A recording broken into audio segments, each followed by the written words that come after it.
আসসালামু আলাইকুম রহমতুল্লাহি ওবরাকাতুহু। আলহামদুলিল্লাহি রাব্বিল আলামিন ওয়াসসালাতু ওয়াসসালামু আলা রাসূলিহিল কারীম ওয়া খাতামান নাবিয়্যিন নবিয়িনা মুহাম্মদ ওয়া আলা আলিহি ওয়া সাহবিহি আজমাইন। সুপ্রিয় দর্শক, পৃথিবীর যে প্রান্ত থেকে আপনারা এই মুহূর্তে এটিএন বাংলার টিভি স্ক্রিনের সামনে আছেন, সকলকে স্বাগত জানাচ্ছি মাহে রমাদান এর বিশেষ আয়োজন ফটিকা জীবন জিজ্ঞাসা পাওয়ার্ড বাই স্বপ্নদ্বারা।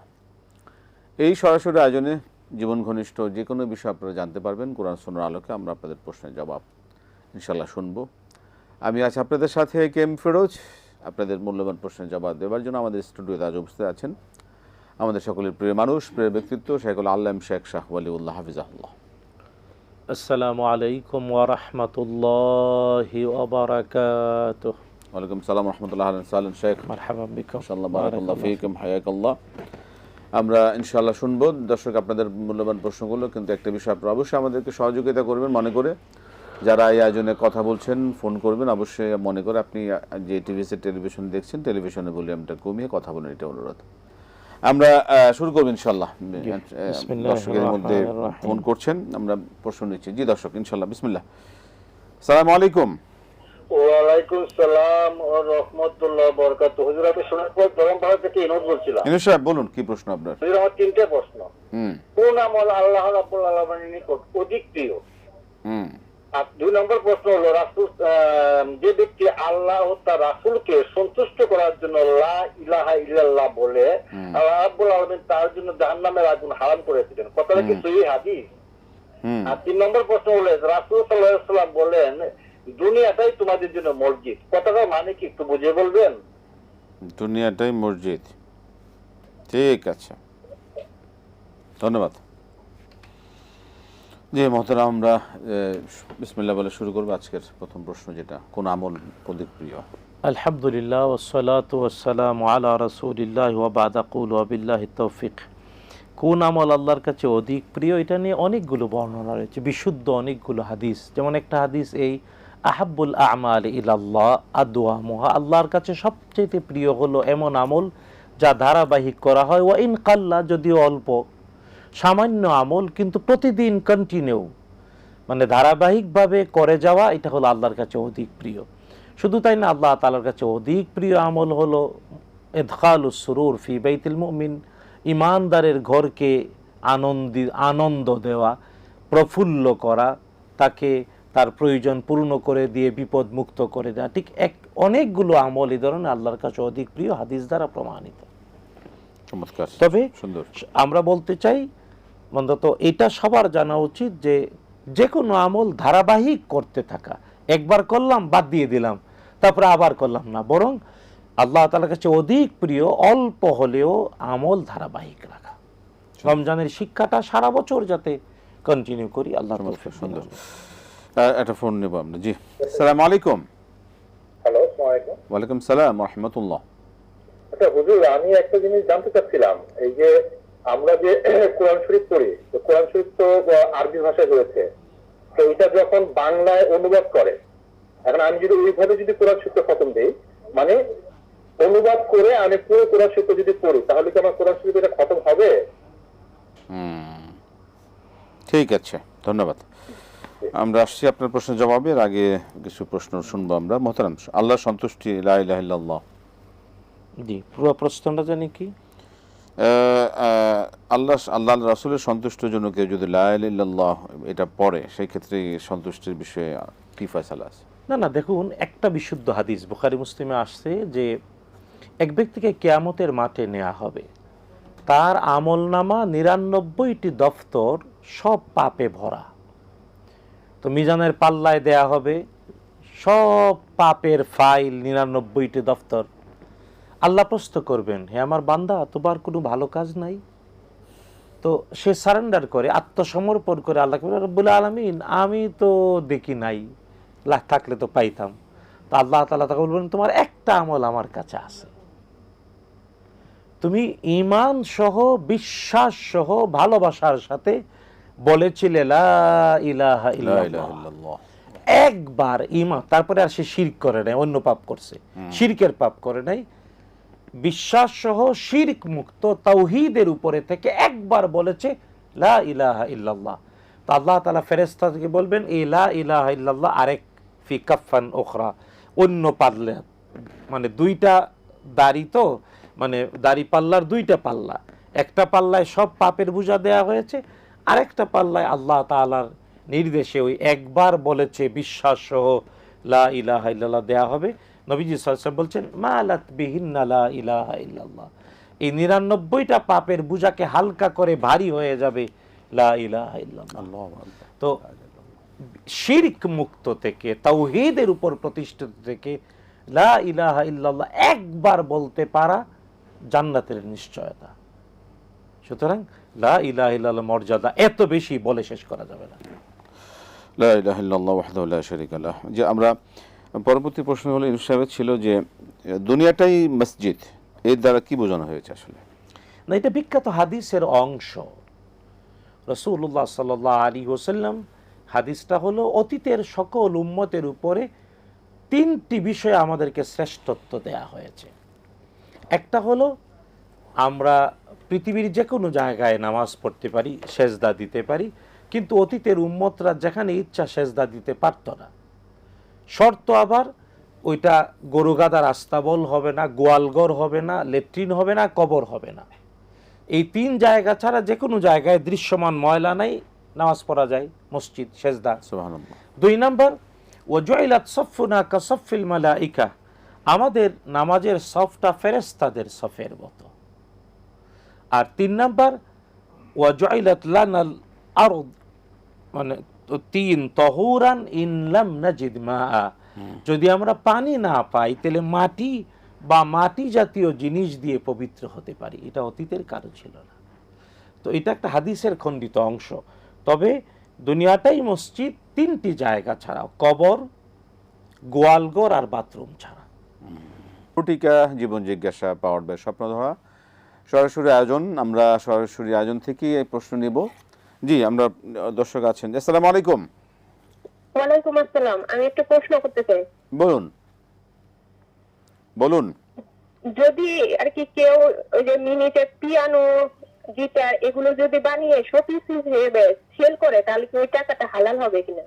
মানে ছোট, খুবই ছোট সাইজ শোপিস আর কি। শোপিস নামে মিউজিক ইনস্ট্রুমেন্ট কোনটা? জি জি, ওই যে পিয়ানো, গিটার এগুলো যদি সেল করে, তাহলে কি ওটা হালাল হবে কিনা? মানে এগুলো শোপিস টাইপের, তাই তো? হ্যাঁ হ্যাঁ, ছোট, খুবই ছোট সাইজ। আচ্ছা, ওগুলি তো আর বাজানো যায় না, তাই না? না না না, মানে দেখার জন্য শুধু শো, মানে ঘরে সাজিয়ে রাখার জন্য। সাজানোর জন্য। ওই টাকাটা কি হালাল কিনা? ওইগুলি বিক্রির যে টাকা হালাল কিনা? আচ্ছা আচ্ছা, ঠিক আছে, আমরা আসছি, আপনার প্রশ্নের জবাব শুনবো। তার আগে আরেকটা প্রশ্ন আছে, যেটা মোহতারাম, কেউ যদি তেলাওয়াত না করে শুধু বাংলা অনুবাদ পড়ে, তার কি খতম হবে? কোরআন খতম হিসেবে ধরা যাবে? এভাবে যদি শেষ করেন, পড়েন পুরো অনুবাদ। তিনি বাংলা অনুবাদ পড়ার কারণে অনুবাদ পড়ার সওয়াব পাবেন, কোনো সন্দেহ নাই, কিন্তু কোরআন আল করিম খতমটা হবে না। কারণ আল কোরআন আল করিম আরবি ভাষায় আল্লাহ তাআলা নাজিল করেছেন, বিলিসানিন আরাবিয়্যিম মুবিন, সুস্পষ্ট আরবি ভাষায়। তাই কোরআন পড়ার মৌলিক সওয়াব পাওয়ার জন্য আরবিতে পড়াটা শর্ত, এবং এটা ফরজে আইন। সহজ কথা, এটা ফরজে আইন। প্রত্যেকটি মুসলমানের জন্য অবধারিত বাধ্যতামূলক ফরজ হলো 29টি আরবি বর্ণ দেখে দেখে মিলিয়ে কোরআন পড়তে পারা, তাজউইদ সহ। মানে গ্রামার, আরবি ভাষার গ্রামারটা তো আরবির গ্রামার, কিন্তু কোরআন আল কারীম পড়ার জন্য ওই গ্রামারটাকে শর্ট করা হয়, এর নাম তাজউইদ। তো তাজউইদের কায়দা সহ, ওখানে সাধারণ গ্রামারে বচন, আর তাজউইদের কায়দায় বলে মাদ। বচন এক বচন, দ্বিবচন, বহু বচন, কিন্তু মাদ মানে টেনে পড়া, ওই টেনে পড়ার দ্বারা মূলত হয় বচন। তো এই জন্যে আরবির গ্রামারটাকেও কোরআন পড়ার জন্য শর্ট করে এর নাম তাজউইদ করা হয়েছে। তাই তাজউইদ সহ দেখে দেখে 29টি আরবি বর্ণ দিয়ে কোরআন পড়াটা ফরজে আইন, ফরজে আইন, ফরজে আইন। এবং হাদিস শরীফে তো সেভাবে বলা আছে যে আলিফ 10 সওয়াব, তাই না? প্রত্যেকটা বর্ণ উচ্চারণের জন্য 10 নেকি পাবে। হ্যাঁ, কিন্তু আরবি পড়ার পাশাপাশি বাংলা পড়লে সওয়াবটা ডবল হয়ে যাবে। চমৎকার। আমরা একটা প্রশ্ন দেব, দর্শক বলুন। জি, আসসালামু আলাইকুম। ওয়ালাইকুম আসসালাম ওয়া রাহমাতুল্লাহি ওয়া বারাকাতুহু। জি বলুন, কি প্রশ্ন আপনার? জি, আমার প্রশ্ন হচ্ছে, আমার মেয়ে গত বৃহস্পতি মানে কালকের আগের বৃহস্পতিবারে 15 তারিখ মনে হয় ছিল সম্ভবত, আচ্ছা যাই হোক 15 রমজানে না কয় তারিখে, ওই দিন আমার মেয়ে ভীষণ অসুস্থ হয়ে গেছে, ফিটে একটা ফোয়ার মতো হয়েছে। তো আসরের সময় ডাক্তারের কাছে নিয়ে যাওয়ার পরে ডাক্তার সাথে সাথে বলছে এটা ওটি করতে হবে, অপারেশন। তো একটা ছোটখাটো অপারেশন করছে, ওটা নাকি সিস্ট হয়েছে। এখন আমার প্রশ্ন হচ্ছে, ওই দিন রোজা ছিল, এখন ওই রোজাটা কি এই অপারেশনের জন্য নষ্ট হয়ে গেছে, বদলি দেওয়া যাবে কিনা, এটা একটা প্রশ্ন। আর একটা প্রশ্ন হলো, ইফতার হুজুর পর্যন্ত রোজা আমি কন্টিনিউ আমার করেছিল ছেলে কিনা? নাই, স্বামী নাই, আমাকে কি আত্মীয় স্বজন কেউ মাঝে মাঝে ফোনের মধ্যে বিকাশে টাকা দেয়, কে দেয় তাও আমাকে মাঝে মাঝে বলেও না, বা এটা কি কোনো জাকাতের নাকি আমি জানি না। এখন এই টাকাটা আমি খাইতে চাই না, আমি অন্যদেরকে দান করি, তো এটা কি তাদেরই সওয়াব হবে না আমারই সওয়াব হবে, এটা আমি জানি না। এটা একটু জানতে চাই। আমি আমি দান করতেছি, আবার এটা কি ঠিক আছে? আচ্ছা, ওই যে যার অপারেশন হয়েছিল তিনি কি রোজাটা ইফতার পর্যন্ত কন্টিনিউ করেছিলেন, রেখেছিলেন? জি জি জি জি জি। ঠিক আছে, ঠিক আছে, ঠিক আছে, আমরা শুনবো আপনার বিষয়। ওকে, আসসালাম। ওয়ালাইকুম আসসালাম রাহমাতুল্লাহি ওয়া বারাকাতুহু। মোহতারাম, ওই যে মিউজিক যে বিভিন্ন ইনস্ট্রুমেন্ট, গিটার টিটার হাবিজাবি, এগুলোর যে খেলনা টাইপের বানিয়ে এগুলো কি বিক্রি করার টাকা কি হালাল হবে কিনা? মূল ব্যাপারটা হলো যে যে নামগুলো আপনি বললেন, স্বাভাবিকভাবে শরিয়া এই বাদ্যযন্ত্রগুলোকে অনুমোদন করে না করে না করে না। তাই শরিয়া যে বাদ্যযন্ত্র অনুমোদন করে না, এটার বড়টা যেমন হারাম, ছোটটাও হারাম। যে জিনিস নিষিদ্ধ এটার অল্প যেমন নিষিদ্ধ, বেশিও নিষিদ্ধ। সুতরাং মানে বাজানো নিষিদ্ধ, বাজানোর গিটার যেমন হারাম, ওই খেলনার গিটারও হারাম। সুতরাং শোপিসের জন্য এই হারাম জিনিস বানানো হারাম, বিক্রি করে পয়সা আয় করাও হারাম। আচ্ছা, মেয়ে যে অসুস্থ ছিল, ওটি হয়েছিল, কিন্তু রোজাটা কন্টিনিউ করেছিলেন, এই রোজাটা কি হবে না? সামান্য ওটি পিঠে চিস্ট একটু সামান্য অপারেশন হয়েছে, তিনি ইফতার পর্যন্ত রোজা কন্টিনিউ করেছেন, রোজার সমস্যা নেই, রোজা হয়ে গেছে। রোজা রাখতে হবে না তার? এটা না, রাখতে হবে না, যেহেতু তিনি আমরা জন্য জিজ্ঞেস করে নিলাম ইফতার পর্যন্ত তিনি কন্টিনিউ করেছেন কিনা। মাশাআল্লাহ, মাশাআল্লাহ, যেহেতু করেছেন আলহামদুলিল্লাহ, মাশাআল্লাহ, রোজাটা রেখেছেন আলহামদুলিল্লাহ, আল্লাহ সুস্থ করে দিক। আল্লাহ আমিন আমিন আমিন। আমরা প্রশ্ন নেব, দর্শক বলুন। হ্যালো, আসসালামু আলাইকুম। ওয়ালাইকুম সালাম ওয়া রাহমাতুল্লাহ। জি হ্যালো, জি আমি জিয়া বলছিলাম। আমার একটা প্রশ্ন ছিল, যে সেটা হলো যে কদম বসির শাব্দিক অর্থ এবং ইসলামে এটার সাথে সম্পর্কটা কি? কদম এটা হালাল না হারাম? বা আমরা তো মানে মুরব্বীদের কাছ থেকে আমরা জেনেছি যে কদম বসি করা ভালো, এখন আবার কিছু কিছু আলেম বলছে যে কদম বসি করা ভালো না বা এই ধরনের। ইসলাম এটা কি বলে, শাব্দিক অর্থটা একটু বলুন। ঠিক আছে, ঠিক আছে, কদম বুসি। জি, আমরা কি জবাবে যাব না বিরতিতে নিতে হবে? জি, আমরা জবাব শুনি মোহতারাম। যে টাকা দেয় একজনে, আমার বিভিন্ন বিকাশে আসে, এই টাকা আমি নিজে, তারা কিভাবে দেয় জানি না, জাকাত দেয় কিনা, কিন্তু এটাগুলো আমি আবার দিয়ে দিই, মানুষকে দিয়ে দিই। এখন সওয়াবটা কি ওনারা পাবেন না আমিও পাবো, কিভাবে কি হবে? না, ব্যাপারটা হলো যে মানে যে কেউ টাকা দিল আর আমি খরচ করে ফেললাম, এটা বুদ্ধিমানের কাজ না। ইমানদার হলো সচেতন। তাই আপনি যেহেতু এভাবে সুন্দর করে আমাদের প্রশ্ন করেছেন, যারা টাকা দেয়, যে নাম্বার থেকে আপনার মোবাইলে বিকাশে টাকাটা ঢুকে, ওই নাম্বারটা কিন্তু রেকর্ডেড থাকে। আপনি ইচ্ছা করলে ওই নাম্বারে কল ঘোরাতে পারেন, যদি আপনার পরিচিত কেউ না হয়, অথবা মোবাইলে আপনার ফোন সেটে যদি নামটা সেভ করা নাও থাকে, তাহলে যে নাম্বার থেকে বিকাশে ঢুকলো আপনি ওই নাম্বারে জিজ্ঞেস করতে পারেন, রিটার্ন কল করে, কে তুমি, পরিচয় কি, কিসের টাকা দিয়েছো। যদি বাতচিত করার পরে, কথাবার্তা বলার পরে আপনি সন্তুষ্ট, ভালো, আপনারও প্রয়োজন করতেই পারেন। আর যদি মানে আপনি কথা বলার পরে চিনেন না অথবা অসংলগ্ন থাকে, অবশ্যই আপনি তা খরচ করবেন না।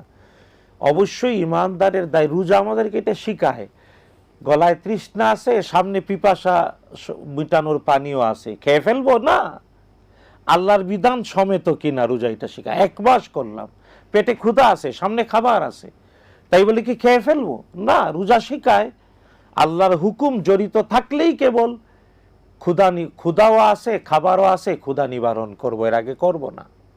উনি খান, উনি দিয়ে না, দেওয়ার আগেও কে দিল কনফার্ম হতে হবে, কি জন্য দিল কনফার্ম হতে হবে। এবং যদি আপনি মুস্তাহিক হন, জাকাত খাওয়ার উপযুক্ত হন এবং আপনার আত্মীয় স্বজনরা জেনে বুঝে আপনাকে দেয়, তাহলে আলহামদুলিল্লাহ আপনি নিতে পারেন, খরচ করতে পারেন। আর যদি আপনি জাকাত খাওয়ার উপযুক্ত না হন আর কেউ আপনাকে জাকাত দেয়, তাহলে তাদের জাকাত আদায় হবে না।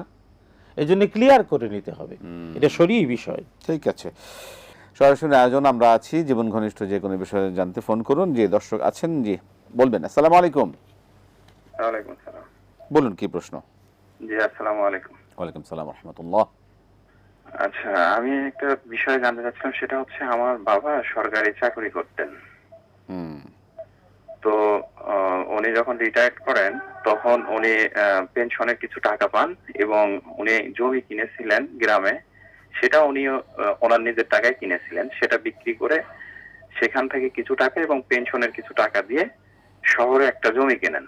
তো সেটা আমার বাবা এবং আমার নামে, দুইজনের নামে দলিল হয়। কিন্তু যখন উনি রিটায়ার্ড করার পরে টাকাটা পান, ওখান থেকে আমার 3টা বোন, 3 বোনকে 1 লক্ষ করে টাকা দেয়।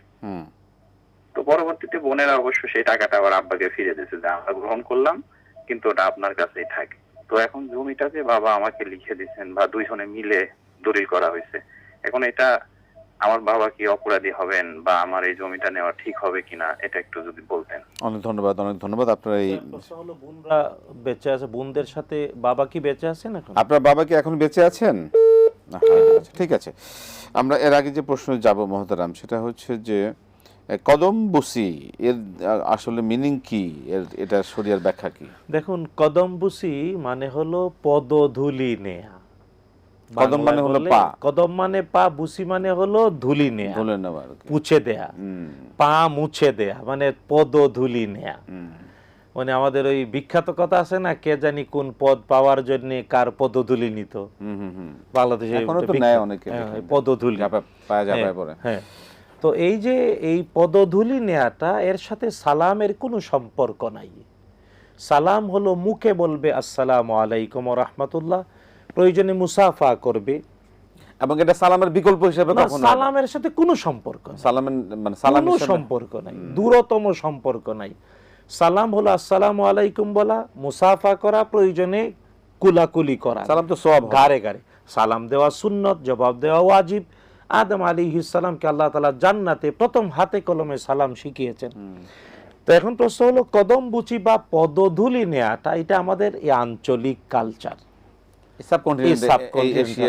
এবং এই কালচার এসেছে প্রতিবেশী কিছু ধর্ম থেকে। প্রতিবেশী যাদের মধ্যে আসসালামু আলাইকুম নাই, যাদের ধর্ম তাদেরকে আসসালামু আলাইকুম শিখায় নাই, বা এতটুকু সমৃদ্ধিতা যে ধর্মের নাই, তারা শিখিয়েছে পদধূলি নাও। যেমন এই যে কিছু মানে বললে তো কষ্ট লাগে, যে এখন একজন মানুষ বেঁচে নাই, তার জন্য দোয়া করবে, ও বলে দাঁড়ায় নীরবতা পালন করো। আমি বুঝি না, দাঁড়িয়ে নীরবতা পালন করলে সওয়াব যদি হয়, তাহলে 1 মিনিট কেন, 10 মিনিট করো না কেন বাবা? আর ইসলাম কত বড় মূর্খতা। আর ইসলামের নীরবতা বলেন মানে জানে, ইসলামের নীরবতা বলতে মানে বলে কোনো ইবাদত কি আছে কি? না, ইসলামের নীরবতা আছে, মন্দ কথা বলা থেকে নীরব থাকা। আচ্ছা আচ্ছা আচ্ছা আচ্ছা, গালাগালি করা থেকে নীরব, মানে ওই সময়টা চুপ থাকতে। হ্যাঁ, আল্লাহ রাসূল সাল্লাল্লাহু আলাইহি ওয়াসাল্লাম বলছেন, মান কানা মির বিল্লাহি ওয়াল ইয়াউমিল আখির ফালিয়াকুল খায়রান আও লিয়াসমুত। আল্লাহ এবং রাসূলের প্রতি যে ঈমান এনেছে, সে যেন ভালো কথা বলে অথবা নীরব থাকে, চুপ থাকে। এখন এত বড় কপাল পুরারা, যে এত বড় মূর্খ, যে মাইয়াতের জন্য দোয়া করবে এই শব্দ কিছু জানে না, এই জন্য মূর্খ দাঁড়ায় থাকে 1 মিনিট। আমি বলি, যদি 1 মিনিট দাঁড়ায় থাকলে লাভই হয়, 10 মিনিট দাঁড়াও নীরব হয়ে। তো ওই যে মানে ওই সময়টা হয়তো মনে মনে কোনো তার জন্য হয়তো দোয়া করতে পারে, বা বিভিন্ন ধর্মের থাকে তো যে নীরবতা পালন, তারপরে আবার আলাদা দোয়া। এগুলো আসলে এটা কালচার হয়ে গেছে। আসলে এটা হলো আমাদের অপকালচার। যে ধর্মের মধ্যে দোয়া করার শব্দ নাই, সমৃদ্ধি নাই, ওই ধর্মের সাথে মিশে গিয়ে মুসলমান নামক মিসকিনরাও এগুলা করে। যেমন মানে যে ধর্মের মধ্যে আসসালামু আলাইকুম নাই, ওরা বলে কদম বুচি করো। ব্যাপারটা হলো এটা আলাদা একটা জিনিস, সালামের সাথে কোনো সম্পর্ক নাই। হ্যাঁ, ইয়েস, মা বাবা শিক্ষক যে কাউকে আপনি ভালোবাসা দেখাতে চান, তাদের পায়ে ধরতেই পারেন, কিন্তু পা ধরটা এমনভাবে হবে, তারা উপরে আসে, আপনি নিচে আসেন, ধরলেন। হাদিসেও এমন ব্যবহার পাওয়া যায়। যেমন বিখ্যাত একটা হাদিস, মুআজ বিন জাবাল রাদিয়াল্লাহু তাআলা আনহু তিনি উটের পিঠে উঠলেন, আর আব্বাস রাদিয়াল্লাহু তাআলা আনহু মানে আব্বাস রাদিয়াল্লাহু ছেলে আব্দুল্লাহ ইবনে আব্বাস তিনি দৌড়ে গেলেন, গিয়ে পাটা রেকাবের মধ্যে ঢুকিয়ে দিলেন। তিনি তো বয়োবৃদ্ধ সাহাবী, আর পায়ের রেকাব মানে পায়ে উটের পা যেখানে থাকে আরোহণ করার পরে সাধারণভাবে ঢুকানো যায় না, বয়স্ক মুরব্বীর পাটা ঢুকিয়ে দিলেন। রাসূল সাল্লাল্লাহু আলাইহি ওয়াসাল্লাম আপন চাচাতো ভাই, একটা খেদমত করলেন। সাথে সাথে মুআজ বিন জাবাল রাদিয়াল্লাহু তাআলা আশ্চর্য, কেমন কথা, রাসূলের রক্তের সম্পর্কে আত্মীয় আমার পা ধরেছেন। তিনি কাছে ডেকে নিলেন, ডেকে নিয়ে বললেন আপনার হাতটা দেন, যে হাত দিয়ে আমার পায়ে ধরে উটের রেকাবে ঢুকিয়ে দিয়েছেন, পা রাখার পা দানিতে রেখেছেন। মুআজ বিন জাবাল রাদিয়াল্লাহু তাআলা ওই দুই হাত ধরে সমানে চুমু খেলেন। তখন বিখ্যাত একটা উক্তি, আব্দুল্লাহ ইবনে আব্বাস বললেন, হাকাযা উল্লিমনা আন নাফআলা মা আসাতিজাতিনা, আমরা এভাবেই শিক্ষিত হয়েছি আমাদের শিক্ষকদের সাথে এমন ব্যবহার করব।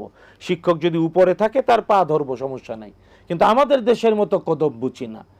আর মুআজ বিন জাবাল রাদিয়াল্লাহু তাআলা তিনি দুই হাত চুমু খেতে খেতে বললেন, হাকাযা উল্লিমনা আন নাফআলা মা আকারিবি রাসূলিনা সাল্লাল্লাহু আলাইহি ওয়াসাল্লাম, এভাবেই আমরা শিক্ষিত হয়েছি যে রাসূলের আপন রক্তের সম্পর্কীয় আত্মীয়দের সাথে আমরা এমন আচরণ করব। মোহতারাম, সুতরাং কদম বুঝি এটা আমাদের এই সাবকন্টিনেন্টের প্রচলন, এর সাথে শরীয়তের কোনো সম্পর্ক নাই।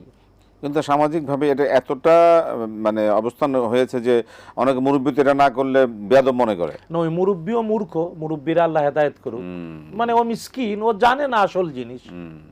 আসল জিনিস না জেনে বোকামি করতেছে। নতুন জামা যদি শ্বশুর যদি কদম বসে না করে বা শ্বশুরদের না করে তো জামাইয়ের অবস্থা কাহিল হয়ে যাবে। না না, নতুন জামাই শ্বশুরকে বলে আসসালামু আলাইকুম, মুসাফা করবে, প্রয়োজনে মুআনাকা করবে, অবশ্যই গালে গালে এই বিষয়ে আমরা সতর্ক থাকব। শরীয়ী বিষয়গুলো আমরা আমল করব। আমিন আমিন। আর অন্য ধর্ম আশ্রিত মিসকিন অনেক জ্ঞানহীন বিষয়গুলো চর্চা করব। ইসলামিক শরিয়া এটাকে অ্যালাউ করে না। এক কথায় শেষ আমরা। জি মোহতারাম, আমরা একটা প্রশ্ন নেই। জি আসসালামু আলাইকুম। আসসালামু আলাইকুম।